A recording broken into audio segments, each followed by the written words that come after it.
Hey everyone, it's Radish and we're up here on Oregon's Mount Hood National Forest to learn everything you need to know about crampons.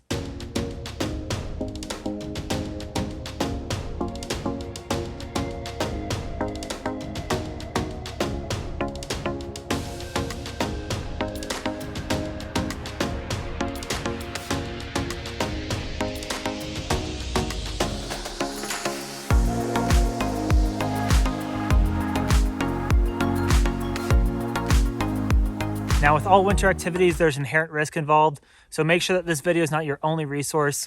Take an avalanche course, study, and know what you're getting into before you head up into the snowy backcountry. That being said, let's get into it.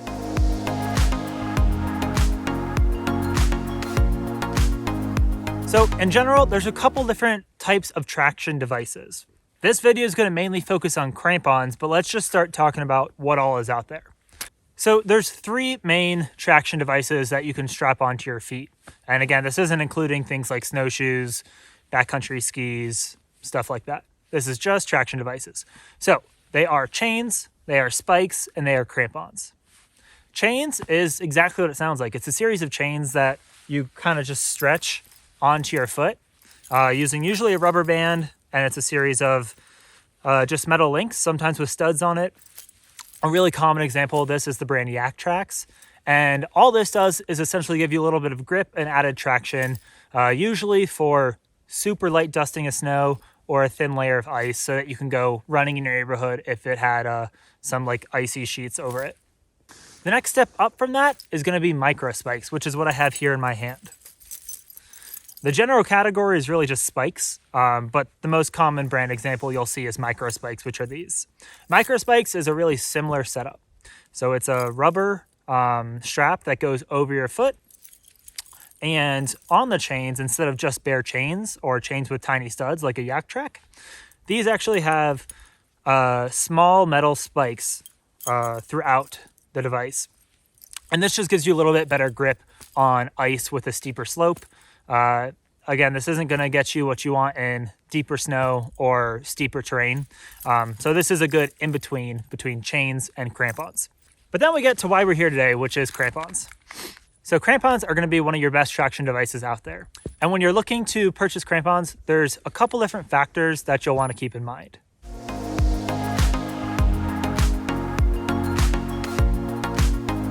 And those are, as with most outdoor gear, money and weight. And with crampons, you also have an additional factor to include, which is traction.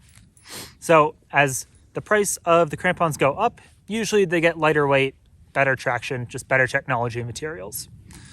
Lighter weight crampons are obviously going to be preferable if you're doing longer distance climbs, or you're using them a lot, or you're just carrying them a long distance before you start your climb. And then traction is going to be important because it depends on what goals you have. If you're going out there to climb some pretty steep icy slopes, you're going to want as many traction points as possible, and you're going to want them to be as aggressive as possible. If you're just doing really like low angle glacial travel, then it's not as big an issue. But we'll get into that later in the video. Now let's get into the anatomy of a crampon.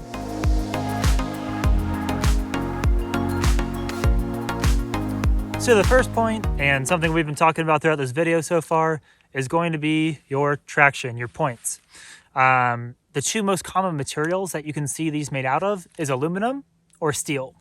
Now these ones on my crampons are steel. Steel tends to be a much more durable material, so it'll last a lot longer, and it'll do better on mixed terrain if you find yourself going between rock and snow.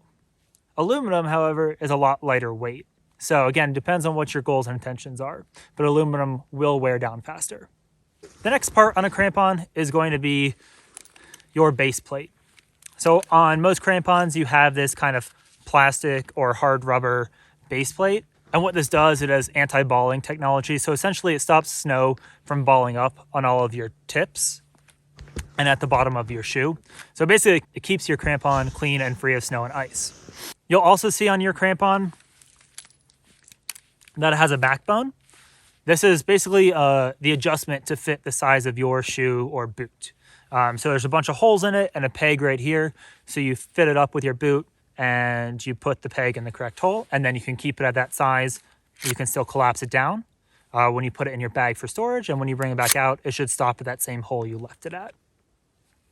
If you have a really big foot, you might need to get an extra long backbone. And last but not least, we have our binding styles. So this style right here is the most traditional style. This is a strap-on style. Essentially what that means is exactly what it sounds like. It's 2 cups, one on the front, one on the back, and a strap between them. And all you do is basically put your boot in between them, and I'll show you how to do that in a minute. And then you strap it on, and it's held through tension on the strap. This is a really versatile setup because it fits most boots, whether those are just hard sole hiking boots like the ones I'm wearing today. They'll also fit a lot of mountaineering boots and a lot of mountaineering ski boots like these ones I came up here in. One thing to watch out for is crampons will not work with soft-soled shoes like trail runners. And the reason is crampons have a stiff backbone, so they actually don't really bend or flex, but your trail runner will, so it'll actually bend and flex out of your crampon. So if you're watching this and you're planning on going on a long backpacking trip or a through hike where you want to be wearing trail runners and not boots, I'll direct you back towards Microspikes because these work really well on trail runners and soft-soled flexible shoes. Now there are a couple other binding styles, and those are going to work specifically with mountaineering boots and with mountaineering ski boots. And what that looks like is instead of a strap on the back and the front, you would have a clamp on the back and the front. And it would hook into this little divot right here on the toe of your boot and a little divot right here on the back of the boot. And essentially you just clamp it on. The advantage of this is it holds on really tight and really secure to your foot. So it really is the most premium option. But again, you can only use that with mountaineering and ski boots that have those divots meant for those crampons. And those style of crampons are called automatic or step-in crampons. You can also find a hybrid of those where maybe it's just an automatic back and the other side is a strap-on. So there's a whole host of in-betweens that you can find out on the market. But again, it's going to depend on what footwear you want and what type of activities you're going to be doing. Now, when you're looking at the market of crampons, again, it's all going to depend on what your goals and aspirations are, what you're going to honestly be doing with them most of the time. So one big difference among crampons in the market is going to be the number of spikes on the base. Usually, you could either find a 10 or a 12 spike crampon or point crampon. A 10-point crampon is going to be a little bit less aggressive. It's usually going to be also a little bit lighter and a little bit lower price point. But that's what I would consider a crampon for a little bit lower risk terrain. So maybe just gentle glacial travel. If you are wanting to climb something more aggressive, a little bit more vertical, a little bit more crevassed, I would go with a more aggressive 12-point crampon. And basically what that does is it adds an extra point either right here as kind of a back brake bar to help you prevent you from sliding backwards, or up here as secondary points. So there's just a couple different configurations for those points on your crampon. Now, when you look at the front points on this crampon, they are what's called horizontal front points. There's 2 of them, and they kind of run on the horizontal plane. Now, not all crampons are. You'll also see what are called vertical front points, which means if I were to take these points and run them vertically so that the plane lines up like this, those are going to be a little bit more aggressive of a front point option. You'll see those often when you talk about ice climbing, so climbing frozen waterfalls or vertical ice cliffs. Within a vertical point, you can have dual point, which is the same setup as this. You can have a mono point, which is just one point in the center. That's a more advanced option. It basically gives you a little bit more tact and precision when you're ice climbing on where you put the pressure through your big toe.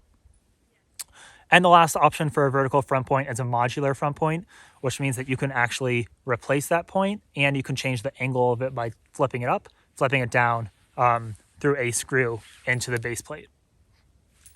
For this video though, we're just going to be talking about some of the most common crampons, which are going to be 10 and 12 point horizontal front points. All right, let's talk about when to use crampons.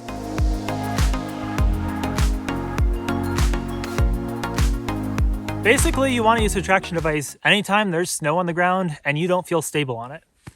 So if you can't just kick in steps with your boot and feel stable with your boot pack, then you want a traction device. Even on flat ground, if it's icy or slippery, again, I'd refer you back to something like a Microspike or a Yaktrax to help get better grip on that ground. But in general, if we're talking about snow in the mountains and it's rolling to low angle terrain, Microspikes are usually going to be what you want if it's a firm crust or if it's icy. If it's powdery and soft, I'd recommend you check out my how to use snowshoe video up above. That'll be what you want to stop yourself from post holing deep into the snowpack. Another advantage of Microspikes is that they're really easy to walk in and they're super lightweight. You barely feel them on your foot and you don't feel the drag of the long spikes underneath your foot like you do with a crampon. But if you find yourself in high angle terrain, crampons are probably going to be what you're looking for, especially if it's icy or there's a thick crust on the surface of the snow and you aren't punching through to the deep snowpack beneath. Crampons are going to be your best bet. Again, if you find yourself punching through the snow into a deep snowpack, like it's a soft powder or it's a springtime slush, even if it's a high angle, crampons might not be your best bet. You might want to check out snowshoes or backcountry skis. Regardless of what you choose, there's a ton of different types of snowpack out there, and there's a seasonality with that snowpack. So make sure that you're familiar with the season and the conditions of the snowpack you're heading into and choose your traction devices appropriately based off that. All right, let's show you how to put on your traction device.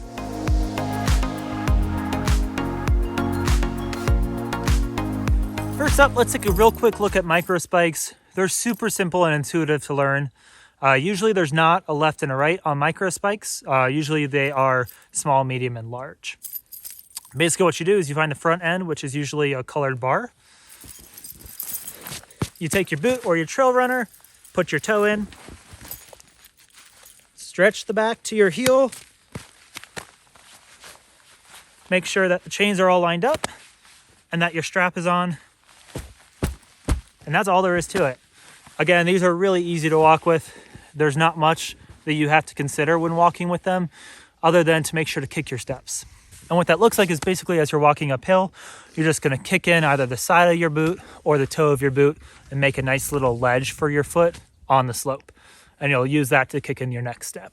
All right, now let's see how to put on a crampon. So the first thing you want to do is make sure that you've sized up that backbone to whatever shoe you have. So the best way to do that is to pull it out to its largest size, put it on your shoe, and then find out which hole you need to shrink it up to fit your boot. Once you found which hole fits your boot, go ahead and move the peg into that hole, and then you should be set from here on out. There is a left and a right to a crampon. The backbone will usually curve with the center pointing to the out. So this one, for instance, is curved this way, so it's pointing to my left foot. So I'm going to go ahead and basically just tuck this into my left foot. And what I do is I pull that strap tight. And I take this strap and I feed it into the back eye hole. Again, always making sure you're pulling this tight at every step. And then on your original side, you'll see two little eye holes. And basically you just weave in and out of them to create friction. So I go through both of them, pulling it tight. And then as I come back and retrace my steps again, I skip the first one and go through the latter one.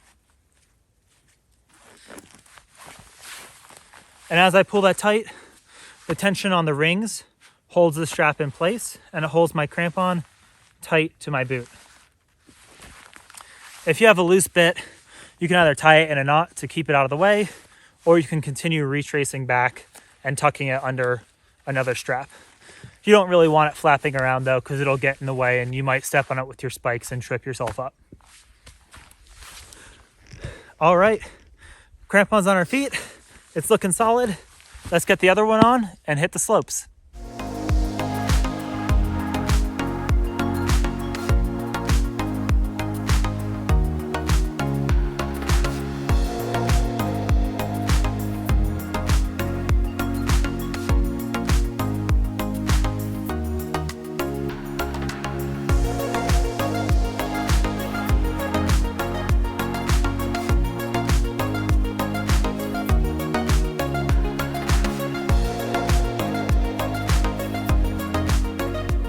But when you're actually out in the field using crampons, you should always have protective gaiters on.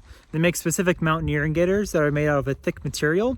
And basically what that does is it helps prevent you from accidentally stabbing or goring one of your other calves with your crampon on the other foot. Those front points are really sharp and they tend to be a little bit clumsy as you walk forward. And so a really common injury for people using crampons is to accidentally kick the back of their other leg. So when you're out in the field, make sure you're always using mountaineering gaiters when you're using crampons.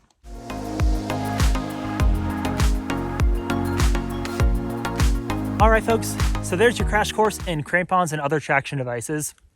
Now, again, remember, before you go out into the backcountry, always bring a partner with you and always do your research on conditions and avalanche danger before you head out into the mountains in the wintertime. But assuming you got all that under your belt, head on out there, and this will give you another great method to explore the backcountry in the off season. So thanks for watching, everyone, and stay tuned to this channel for some more winter adventures and winter explainers coming up. So if you haven't already, make sure to like this video and subscribe to my channel, and we'll be shooting you some more content real soon from Radish Uprooted. See you later.